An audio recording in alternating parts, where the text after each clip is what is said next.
जन्नत में सबसे पहला जो ग्रोह दाखिल होगा, इनकी सूरतें 14वीं रात के चाँद की तरह होंगी।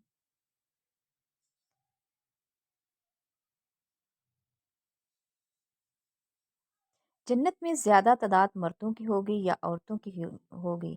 तो हज़रत अबू हुरैरा रज़ियल्लाहु तआला अन्हु ने बयान किया, उन्होंने फरमाया कि अबुल कासिम सल्लल्लाहु अलैहि वसल्लम ने फरमाया कि जन्नत में सबसे पहला ग्रोह जो जन्नत में दाखिल होगा, इनकी सूरतें 14वीं रात के चाँद की तरह होंगी, और वो ग्रोह जो इसके बाद जन्नत में दाखिल होगा, इनकी सूरतें चमकते हुए सितारों की तरह रोशन होंगी।